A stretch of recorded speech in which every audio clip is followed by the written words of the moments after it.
আসসালামু আলাইকুম ভাই ও বোনেরা, সবাই নিশ্চয়ই ভালো আছেন। আপনাদের একটা ভিডিওতে দেখাইছিলাম যে ছোট একটা কাটিং গোলাপের কাটিং রোপণ করছিলাম বস্তায়। এই দেখেন, এই বস্তায় তো এই এতটুকু ছিল। এখান থেকে দেখেন এই গাছটা অনেক বড় হয়ে গেছে। বড় হওয়ার পরে দেখেন এই যে আকর্ষণীয়ভাবে দেখেন, এই যে এই দেখেন এখানে অলরেডি ফুল আসছে। এখানে আসছে দুইটা দেখেন, এই কলিগুলো কিন্তু আসছে, ঠিক আছে। একটা একটা এই এই-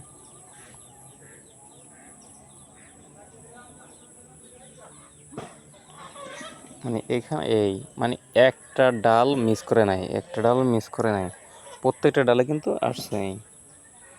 মাত্র কত সুন্দর গ্রাম, মাত্র কয়েকদিন বয়স হয়েছে, কয়েকদিন বলতে 90 দিন 95 দিনের মতো হয়েছে গাছটার বয়স।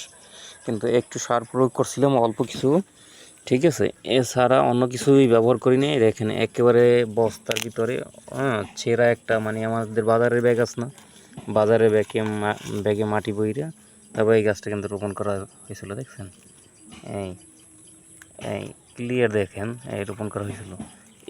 এটা ছিল এতটুকু, কিন্তু এই সাইড থেকে কুশি ছাড়ার পরে এই ডালটা, পুরো ডালটা হয়েছে এই যে কুশি ছাড়ার কারণে। আর এই পাশে একটা, ঠিক আছে। তো এই হওয়ার পরে দেখেন অনেক সুন্দর, কিন্তু সুন্দর হয়েছে গাছটা। প্রত্যেকটা মাথায় আর কি কলি আসছে, প্রত্যেকটা মাথায়। এখানে একটা হয়েছিল, এটা গেছে, এটাও গেছে, দু তিনটা ডালে মাত্র নাই। আর বাকি এই ডালগুলো প্রত্যেকটা ডালেই এই এই একেবারে ছোটো, এই দেখেন এই, ঠিক আছে। এই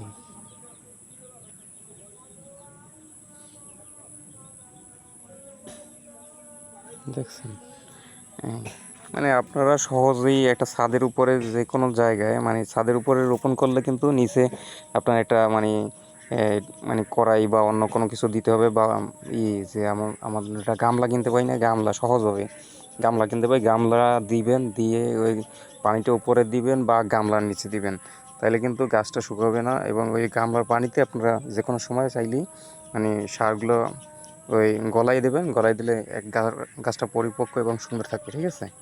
ধন্যবাদ।